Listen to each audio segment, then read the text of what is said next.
మళ్లీ యుద్ధ మేఘాలు కమ్ముకుంటున్నాయి. ఇజ్రాయెల్ హెజ్బుల్లా మధ్య ఉద్రిక్తతలు పెరుగుతున్నాయి.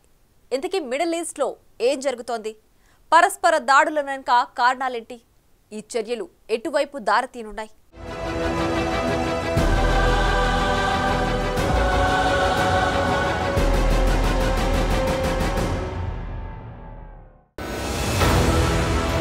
మిడిల్ ఈస్ట్ లో మళ్లీ యుద్ధ మేఘాలు. ఇజ్రాయెల్ హెజ్బుల్లా పరస్పర దాడులు. క్షిపణులతో ఇజ్రాయెల్, రాకెట్లతో హెజ్బుల్లా. ఈ దాడులు పూర్తిస్థాయి యుద్ధానికి దారితీస్తాయా? తమ కమాండర్ ఫౌద్ షుక్రు మరణానికి ప్రతీకారం తీర్చుకుంటాం. ఎయిర్ స్ట్రైక్ లో తమ కమాండర్ ను మట్టుబెట్టిన ఇజ్రాయెల్ పై భారీ ఎత్తున దాడులు చేయబోతున్నాం. ఇది లెబనాన్ వేదికగా నడుస్తున్న హెజ్బుల్లా చేసిన ప్రకటన. ఈ స్టేట్మెంట్ వెలువడిన గంటల వ్యవధిలోనే ముందుగా దాడులకు దిగింది ఇజ్రాయెల్. లెబనాన్లోని హెజ్బుల్లా కీలక స్థావరాలే టార్గెట్ గా 40 క్షిపణులను ప్రయోగించింది.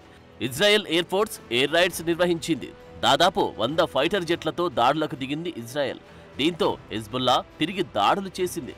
దాదాపు 320 కత్యూషా రాకెట్లను ఇజ్రాయెల్ పైకి పంపించింది. అయితే ఈ దాడులలో చాలా వరకు సమర్థంగా ఎదుర్కోగలిగింది ఇజ్రాయెల్. బట్ కాస్త నష్టం జరిగిందని చెప్పాలి. ఇజ్రాయెల్ ఐరన్ డోమ్, కొన్ని మిలిటరీ స్థావరాలను టార్గెట్ చేస్తూ ఈ దాడులు జరిగాయి. అయితే వీటిని సమర్థవంతంగా అడ్డుకున్నామని ఇజ్రాయెల్ ప్రకటించింది. బట్ కాస్త నష్టం జరిగినట్టు తెలుస్తోంది. ఈ దాడులను ఎదుర్కోవడానికి కొన్ని డ్రోన్లను కూడా ఇజ్రాయెల్ నష్టపోయింది.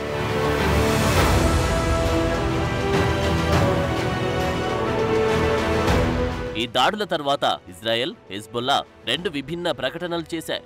తమ ప్రతీకార దాడుల్లో ఫస్ట్ ఫేజ్ అటాక్స్ సక్సెస్ఫుల్ గా ముగించామని ప్రకటించింది హెజ్బుల్లా. అయితే ఇజ్రాయెల్ మాత్రం తమ దేశంపై అత్యంత భారీ స్థాయి దాడికి సిద్ధమైన హెజ్బుల్లా కుట్రను భగ్నం చేశామని ఇజ్రాయెల్ ప్రకటించింది. తమ దాడులు ఆత్మరక్షణ కోసమే అని చెప్పింది. ఈ దాడుల కారణంగా 48 గంటల పాటు ఎమర్జెన్సీ ప్రకటించింది ఇజ్రాయెల్. అంతేకాదు ఎయిర్ ఫోర్స్ ను మూసేసింది. అయితే తాము ముందుగా దాడులు చేసేందుకు కారణాలను కూడా ఇజ్రాయెల్ ఆర్మీ ప్రకటించింది. గత ఏడాది అక్టోబర్ 7న హమాస్ ఇజ్రాయెల్పై 5000 రాకెట్లతో దాడులు చేసింది. సేమ్ ఇప్పుడు అంతకంటే ఎక్కువగా, అంటే దాదాపు 6000 రాకెట్లతో దాడికి హెజ్బుల్లా రెడీ అయినట్లు గుర్తించాం. అందుకే ముందుగానే వాటిని ధ్వంసం చేశామని ఇజ్రాయెల్ ప్రకటించింది.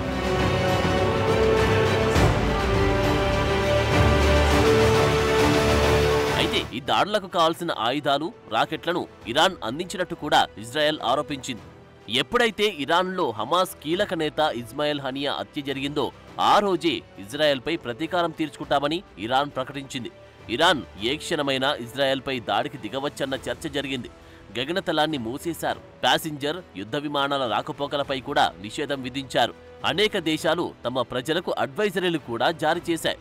బట్ ఎలాంటి దాడులు జరగలేదు. కానీ ఇప్పుడు ఉన్నట్టుండి వార్నింగ్లు రావడం, దాడులు జరగడం వెంటనే జరిగాయి.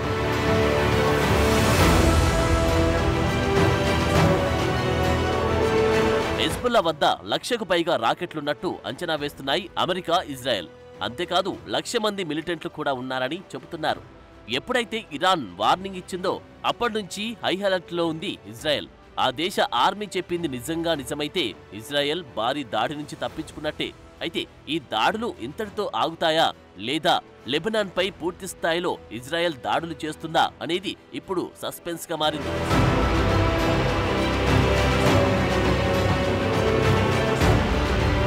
ఇక్కడ మరో విచిత్రం ఏంటంటే, ఈ దాడులు జరిగే సమయంలో Israel intelligence agency Mossad, Shin Bet చీఫ్లు ఈజిప్ట్లో ఉన్నారు. వీరు అక్కడ చర్చల్లో, శాంతి చర్చల్లో పాల్గొంటున్నారు. మరోవైపు అమెరికా పరిస్థితులను గమనిస్తున్నట్టు ప్రకటించింది. ఇజ్రాయెల్ రక్షణ మంత్రి గాలంట్ తో అమెరికా రక్షణ మంత్రి లాయిడ్ ఆస్టిన్ ఫోన్లో మాట్లాడారు.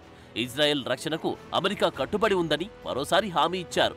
పరిస్థితులన్నిటినీ అధ్యక్షుడు జో బైడెన్ జాగ్రత్తగా గమనిస్తున్నట్లు America national security council member Sean Savett కూడా ప్రకటన వెలువరించారు. ప్రస్తుత పరిస్థితులు అన్నీ గమనిస్తూ ఉంటే మిడిల్ ఈస్ట్ లో మళ్లీ యుద్ధమేఘాలు కమ్ముకున్నట్లు క్లియర్ కట్ గా అర్థమవుతుంది.